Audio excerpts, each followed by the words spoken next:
Welcome to Life Mastery for Women, where I help you decode the struggles in your life in the areas of health, wealth, relationships, and spirituality with mind mastery, emotional management, and meditation. Welcome to today's podcast. Hey ladies, it's Jen Mack, Lady of the Mind. Welcome to today's episode where I hope I am finding you living your greatest life. If you're not living your greatest life, then it is my intention that in today's episode, I give you just one nugget of inspiration towards your transformation. You are destined for greatness. Now, when I say that, how does that settle on you? Does that sound like I'm full of crap? Or does it sound like, you know what, Jen, I think you're right. However, I have these obstacles in my way. If I sounds like crap, that's because you don't have a belief somewhere inside you that means that you are destined for a greater life. Simply that. It's a belief. It's an absolute belief. I knew that I was destined for greatness when I was 12 years old, standing on the shed in the backyard of my mom's house going, there's got to be a better way.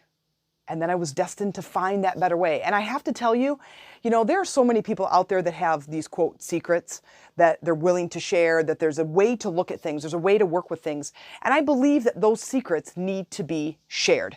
Well, ladies, I have found a secret.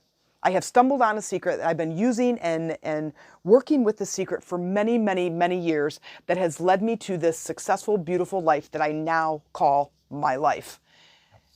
My greatest life. Is it getting better? Yes, absolutely. But you know what?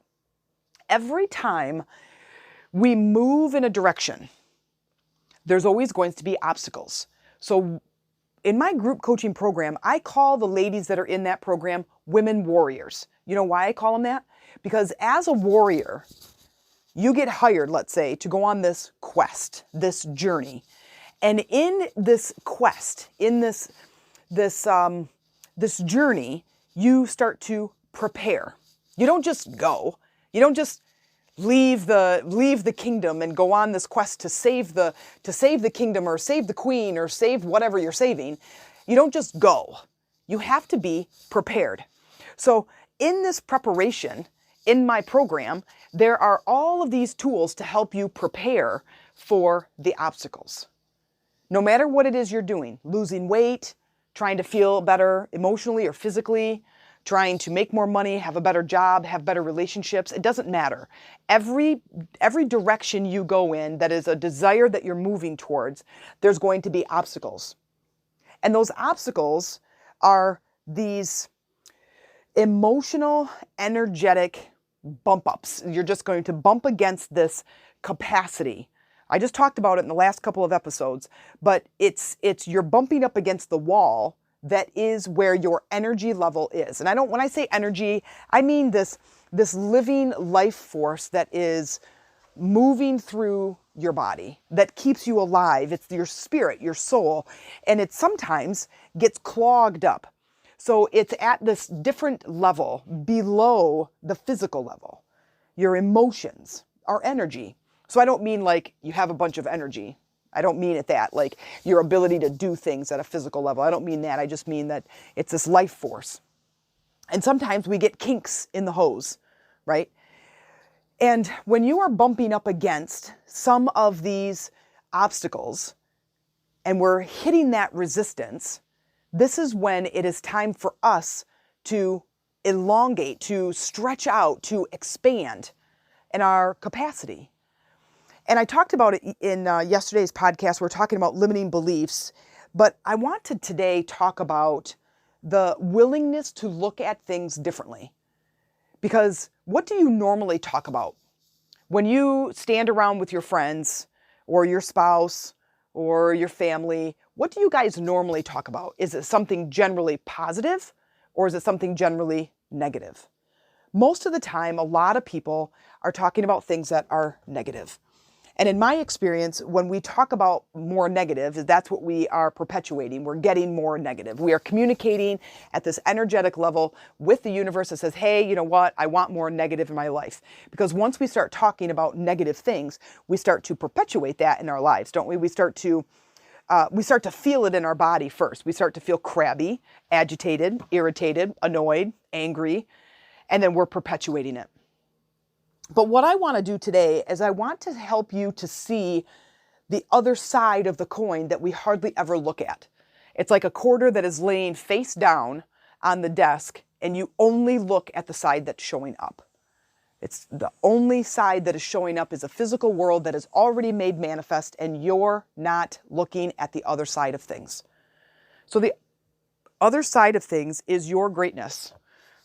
It is unkinking the hose. It is aligning the chakras. It is aligning your energy. It's becoming into alignment with that which you are on the inside. As we go through life, people will say things to us, and it is up to us to filter through that and say, yes, I believe that, or no, I freaking don't. I told you already about my 11th grade experience with my guidance counselor, Dan Pattison, who is thoroughly an a-hole and doesn't deserve to be guiding anybody anywhere. And I'm sure he's retired by now because he was old when I was in school. And I remember going to him in 11th grade. We all had to sit down with him, and he said, okay, he's got my file in front of him on his desk, and he says, Jennifer, what's your plans for after high school? And I said, oh, I want to go to university and become a deaf education teacher. Not kidding you guys. He immediately closed my file, straightened it up on the desk, did a couple of taps, right? It's upright, and he gives it a couple of taps to straighten up all the papers in the file. He puts it down, and he looks at me over the top of his glasses and says, Jennifer, you are not smart enough to go to university. And I didn't even combat that. I didn't say anything. Because I didn't know, right? I'm 17 years old or 16 years. I think I was 16 because I graduated when I was 17. So I'm 16 years old, and I'm sitting at his desk, and I was pretty excited that I had finally found a major, an area to study in college. And this is what happened. So guess what? I believed him because I didn't know any different. I believed him for many, many years. I adopted the belief I'm not smart enough. So what did I do to overcome this belief? Well, I'll tell you what, I learned every fracking thing that I could learn, and I became an expert in a lot of areas. Things that were wrong in my life, I went and got a book, got a course, watched a video, read a blog, did whatever I could to learn about that thing. When my relationships were failing, I went and got a book. And I learned and I studied and I applied. And now I'm an expert in relationships. Do I sometimes falter? Yes, of course. I didn't say I was perfect. I said I was an expert. Then things, I buy a house and I need to learn how to fix things. So I would YouTube it. I would Google it. I would watch a video. I would get a book. Then there's parenting issues, right? I would Google it, YouTube it, read a book. So I have over 300 books in my library. I have easily over 300 books on my Kindle, and I am an expert in a lot of areas. And removing and de-energizing, it's what we call it when we're releasing a limiting belief, is de-energize it, because a belief is a thought that is energized, okay? And once it's energized, it continues to perpetuate in our life. So that belief, I'm not smart enough, continued to be a running factor, this underlying poison in my energy system. No matter what job I took, no matter anything that I was doing, I always came back to the belief that I wasn't smart enough because that belief was energized, it was lit up, it was activated in my system. So it wasn't until I went through this coaching program years ago with my current coach and learned how to release the belief. I learned how to release the belief. Are you flipping joking? Where was this information years ago? And then I have developed a routine and a program in this coaching, this internal way to release the beliefs about certain things, raising my capacity for improving my income, deepening my connections, and raising my capacity for the love that I share with other people. Am I perfect? No. Am I good at it? Yes. However, there's still beliefs in there. Somebody will still say something to me, and sometimes I don't catch myself, but I'm asking you at least to start from the beginning and say, what are my beliefs about my emotional state? Because a lot of times when it comes to our emotions and it comes to the things that are the driving factors in our lives, like these things that kind of feel bad, overwhelm, anxiety, depression, anger, sometimes we identify with those. I get anxious when I go in public. I'm on medication because I'm depressed. When you put the I am or I'm in front of that emotion, you are identifying with it. Identifying with something feels more permanent. I can't do that because I'm depressed. I can't deal with this thing because I'm an angry person. Okay? So what I'm asking you to do is to stand back and say, I don't want to know, I no longer wish to identify with this emotion. You can say it differently instead. I feel angry. I feel anxious. In this current moment, I feel depressed. Because we all know in our mind that a feeling goes away. It tends to be something that is temporary, if you will. Okay? And as the something is temporary, then that also means that it's not always going to be there forever and ever. So if it's not going to be there forever and ever, that means that it's not going to be there forever. But when we identify with something, it might feel like we're going to have this forever. I'm a depressed person. I have to take medication. I see a therapist for my anger. Every time I try to leave the house, I get really anxious. You know, I feel this or that. It's like, that's fine. You can feel that way, but don't identify with it. Now, when we're looking at the other side of the coin, and you're no longer going to identify with that emotion, what's on the other side? Flip that coin over. If I say, okay, anxiety is on this side, and now I'm going to flip the coin over, what's on the other side of the coin? What is it? If I wasn't feeling anxious, I would feel what? Great, calm, peaceful, empowered, amazing, wonderful, lighter, calmer, peaceful. I already said that. Relaxed, joyful. Okay? So if you're going to feel those things, then I say, all right, well, here's the thing. Be willing to release the anxiety from yourself. Be willing, that's all. Be open to the idea that you don't have to identify with anxiety. That doesn't have to be a part of who you are, because in reality, it's not. Because what happened is in your energy system, anxiety is stuck there. Somewhere you have gone someplace where some emotional something happened and you identified with it that said, oh, okay, so something happened at this party, let's say. Now all of a sudden I feel anxious. And now I have put these two things together, this party and this emotion, and my mind linked them together. And my mind said, I feel anxious at parties. And then you identified with it. And in that identification, it became more permanent. It didn't go away the next time you went to a party. It didn't go away every time you talked about it. No matter how many affirmations, no matter how many people you talked, no matter how many books you read, it never went away because you identified with it. Okay? So look at the other side and then just be willing. Say, I am open to releasing anxiety from my life. I don't even feel anxious right now. I love doing my podcast. It excites me. It empowers me. I feel like I'm standing in my backyard today. I'm completely barefoot. Stand in my backyard. My turtle Bella, who's a female painted turtle, was going through a little bit of a sickness, and so I'm out literally walking her around in the backyard right now while I'm doing this podcast, and I feel amazing.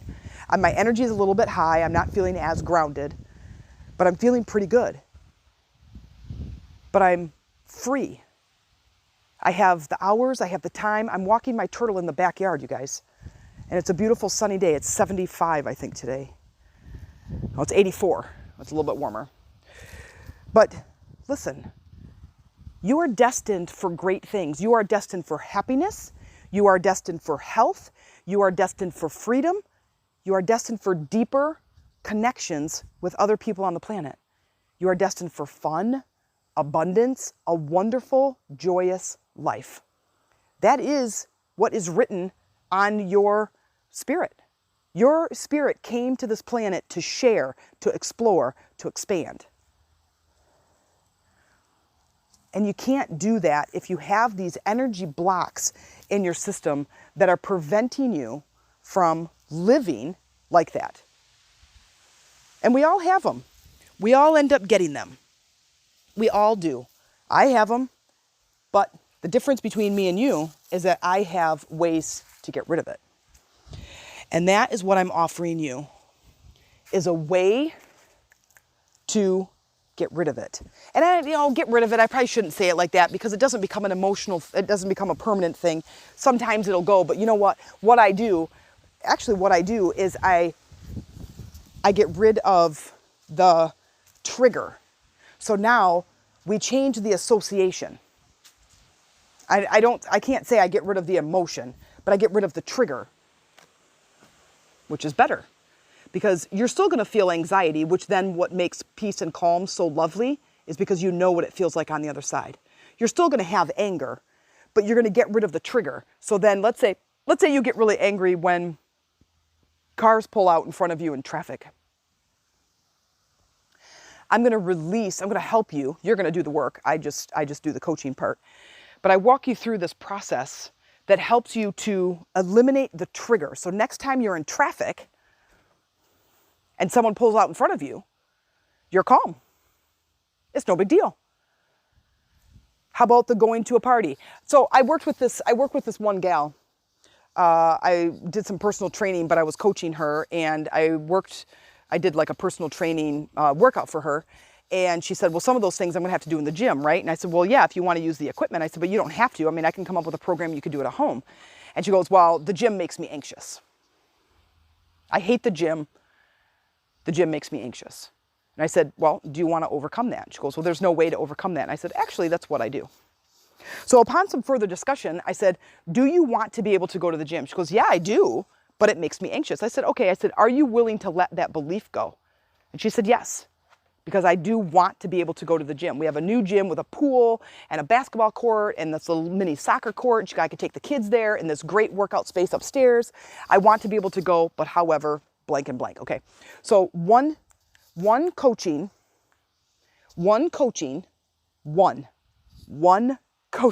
I can't emphasize it enough. It has been absolutely miraculous in my own life. One coaching session.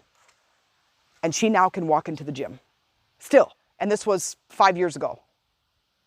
She can still walk into the gym with no problems. Calm, relaxed, works out, no big deal. Gone. After one session. How would that be for you? How would that be for you? How would that be amazing for you that your kid said or did something and you don't react in the way that you used to, that you react in a way that you want to? How would it be for you that you could go to the gym, go to a restaurant, go to a party and not feel anxious? How would it be for you that you could drive in traffic and not feel angry? How would it be for you that if you were dealing with a relationship issue and you don't feel depressed? What would that mean for your life? How would that shift you? How would that change your entire life? How would you love to have that power at your fingertips to manage your emotions by working at this energy level? It's absolutely amazing because the only reason we do or don't do things is based on how we think we're going to feel by doing that thing or not doing that thing. Amy comes home and says something like, hey, we got invited to a party. Immediately I'm like, no, I don't want to go. And then I have to work on that.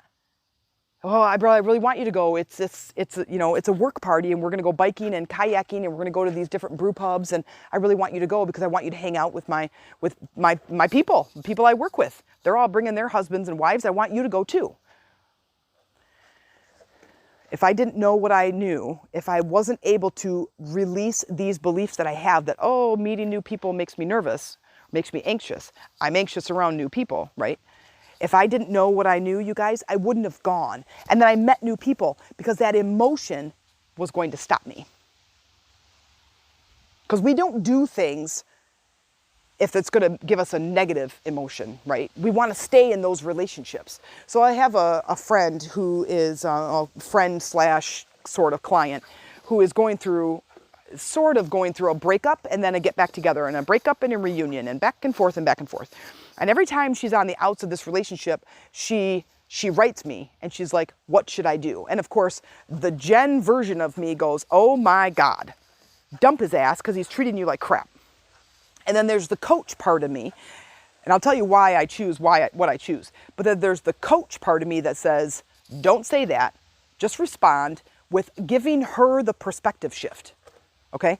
Now, I'll tell you why I don't say, oh my God, dump his ass because he's no good for you and he treats you like crap and you deserve better.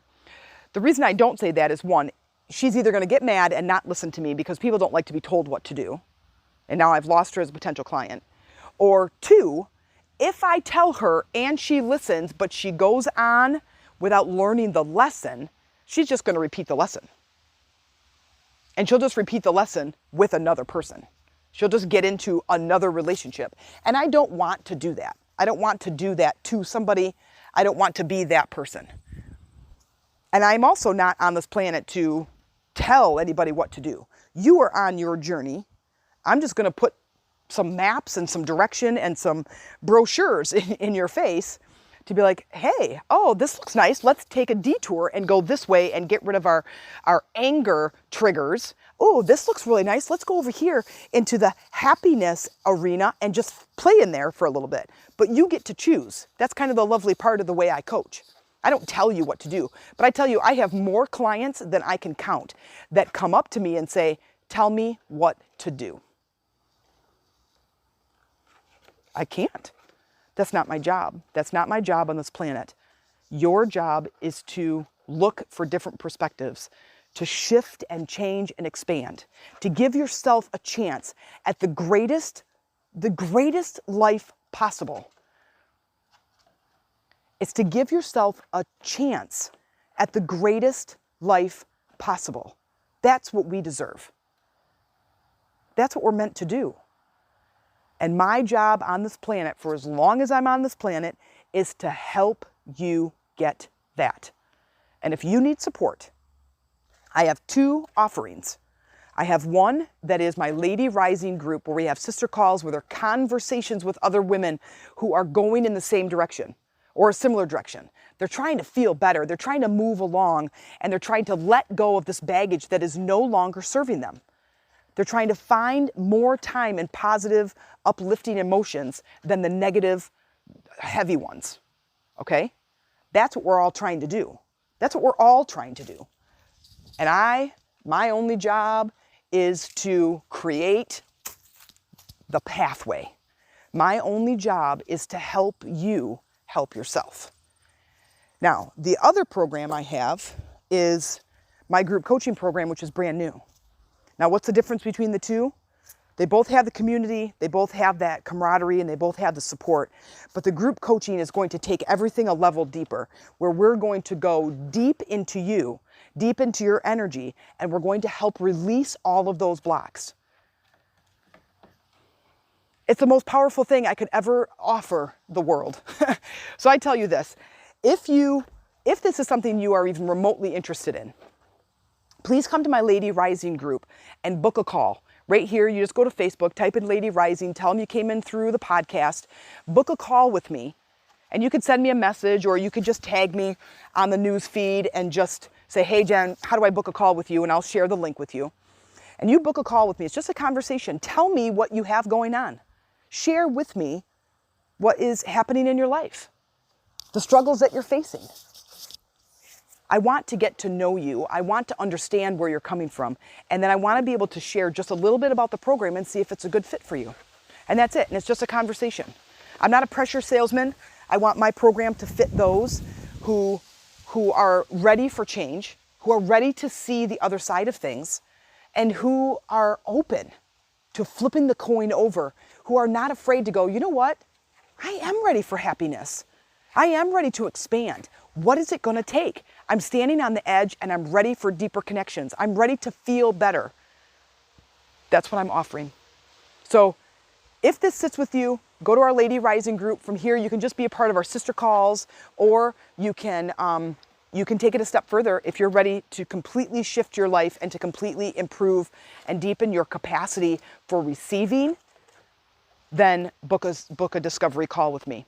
And then just come into our Lady Rising group and just post on the Facebook group, or send me a message. Go to Jen Mack, send me a message, and just say, hey, listen, I want to get on a discovery call with you, and I'll be quick to respond, send you the link, get on a call with you, and we just have a conversation. Let me just see what I can do for you. So I hope to talk to you. I hope to see you on a sister call. And remember these words: you, my sister, my friend, are destined for greatness. Now you say that. I am destined for greatness. And give yourself a try. You owe it to yourself to improve and level up your own life. I hope to see you on a call. If you liked this episode and you look forward to future episodes and are really looking for a community to help support you with implementing the tools that we're talking about in this podcast, please consider joining our online sister community called Lady Rising on Facebook, where we focus on that spiritual support and connection, just like in today's episode. I hope you'll join us. Go to Facebook, type in Lady Rising, and tell me you came in through the podcast.